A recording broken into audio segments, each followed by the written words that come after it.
Bihar teacher transfer 10 point और software करेगा सब कुछ। बिहार के शिक्षकों की नई ट्रांसफर पॉलिसी पर बड़ा update. Bihar education minister Bihar के शिक्षा मंत्री सुनील कुमार ने समझदारी से नई ट्रांसफर पॉलिसी लागू की। उन्होंने शिक्षकों के हितों पर ध्यान दिया और विसंगतियों के निराकरण के लिए उपाय सुझाए। नई पॉलिसी में 10 विकल्प दिए गए हैं। महिला साक्षरता पर विशेष जोर दिया गया। सॉफ्टवेयर के जरिए ट्रांसफर सूची तैयार की जाएगी। दिसंबर में सभी की ज्वाइनिंग होगी। पटना बिहार के शिक्षा मंत्री सुनील कुमार ने बुधवार को ट्रांसफर पोस्टिंग के मामले में शिक्षकों की आपत्ति पर कहा कि मुख्यमंत्री के निर्देश पर जनप्रतिनिधि ने भी अपनी बातों को रखा। हम लोग बहुत ही सोच समझकर ट्रांसफर पॉलिसी लेकर आए हैं।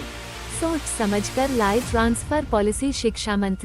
शिक्षा मंत्री सुनील कुमार ने कहा, जब भी कोई इस तरह की पॉलिसी आती है तो हमने शुरू में कहा था कि कुछ लोग असंतुष्ट रहते हैं। इसी कारण से हम लोगों ने कहा कि अगर किसी तरह की कोई भी विसंगति रह जाए तो इसके लिए डिस्ट्रिक्ट मजिस्ट्रेट के लेवल पर कमेटी है, कमिश्नर लेवल पर कमेटी है, एक मुख्यालय में कमेटी है।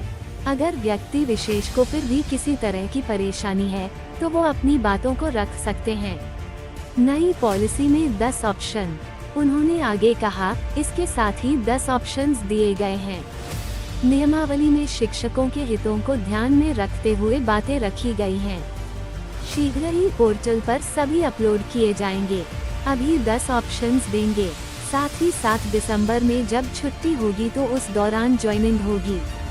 सभी लोगों से अनुरोध है कि वो अनुशासित रहे ताकि हम लोगों ने जो शिक्षा के लिए पहल किया है उसे जमीन पर उतारा जाए। महिलाओं की साक्षरता पर विशेष ध्यान। सुनील कुमार उन्होंने कहा, हमने महिलाओं की साक्षरता पर भी विशेष ध्यान दिया है। खासकर ड्रॉप आउट 12% से 1% हो गया है। वहीं 30% बजट क्वालिटी एजुकेशन के लिए दिया गया है। सॉफ्टवेयर से ही हो जाएगा सारा काम। मंत्री उन्होंने कहा, सॉफ्टवेयर के थ्रू जो नीति बनी है उसके अनुसार हम लोग लिस्ट तैयार कर रहे हैं। ये लिस्ट शीघ्र तैयार हो जाएगी। कोई ह्यूमन कांटेक्ट की जरूरत नहीं है, वह अपलोड कर देंगे। पोर्टल पर सॉफ्टवेयर के अनुसार जो नीति बनी है उसी से काम हो जाएगा। दिसंबर में सभी की ज्वाइनिंग हो जाएगी।